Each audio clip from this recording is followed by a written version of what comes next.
Google Drawing is a part of Google Documents that has really started to enhance some of its features recently. Let's take a look at what you can do in Google Draw and how you could use it with your students. Again, let's start by going to Documents. When we click on Documents, over on the left-hand side we see Create. We're going to go down and we're going to choose Drawing. Basically what you will get then is just a blank paper.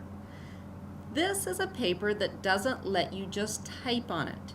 You have to use text boxes, you can insert pictures, you can insert links, you can insert very simple word art. Let's get started. First I'm going to go under Insert and I'm going to say I want to insert word art. For this document, I'm going to be creating a simple newspaper layout. So we're going to call it the Mead Times. Notice it just gave me a little box to type in.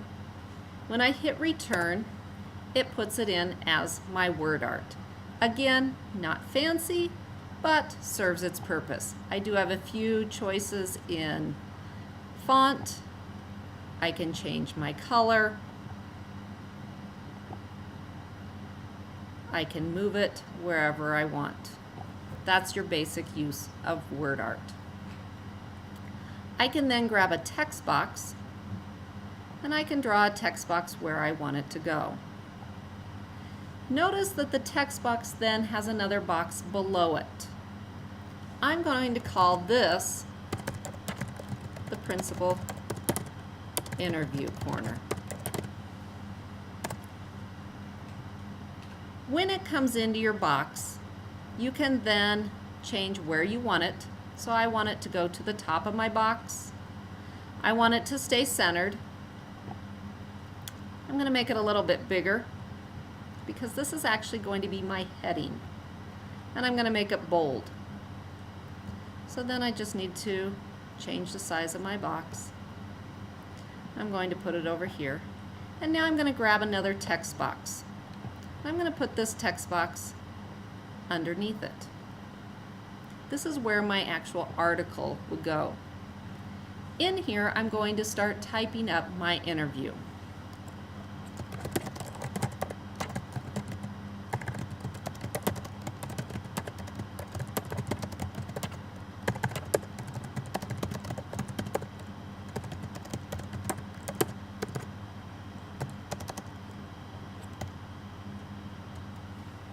I would then go ahead and continue typing. Notice whenever I hit return, that's when it goes into my box. Now, if I want this to look more like my article instead of my heading, while my box is selected, I'm going to change my font to size 12. I'm going to take it off of bold. I'm going to do some work with my alignment, put it over to the right. And again, I want to make sure that it's at the top of my box. When I want to come back in and type in it, I double click. I come down here and I can keep typing.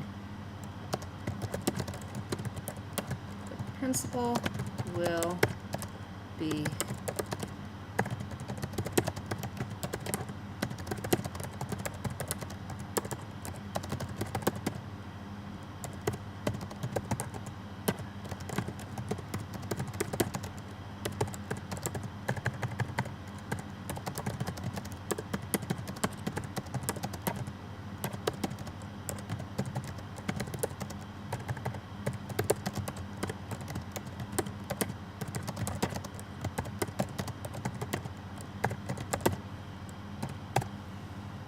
and you'll see that it fills in. Now, that might seem rather small, however, keep in mind that we are zoomed out. This is our entire page that we are seeing. I can also bring in images. So I'm going to click on Image. I have a couple choices. I can upload if I already have one saved. If I have a URL that I know where the image is, I can go there. Or I can do just a Google search, and maybe I want to put in a bulldog, since this is for our Mead newspaper. and I grab a picture of a bulldog and I say select, and in comes the bulldog. I can very easily resize it. I can place it wherever I want. I can grab a couple more text boxes because maybe I want to put the date in here.